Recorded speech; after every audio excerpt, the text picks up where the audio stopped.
श्रियकान्ताय कल्याणनिधये निधयेतिनाम् श्रीवेङ्कटनिवासाय श्रीनिवासाय मङ्गलम्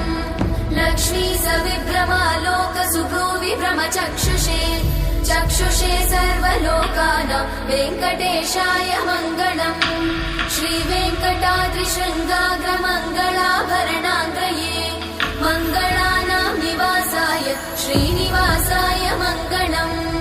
सर्वावयव सौन्दर्य सम्पदा सर्वचेतसां सदा सम्मोहनायास्तु वेङ्कटेशाय मङ्गलम् नित्याय निरवध्याय सत्यानन्दचिदात्मने सर्वान्तरात्मने श्रीमद् वेङ्कटेशाय मङ्गलम् स्वतः सर्वविदे सर्वशक्तये सर्वशेषिने सुलभाय सुशीलाय वेङ्कटेशाय मङ्गलम्।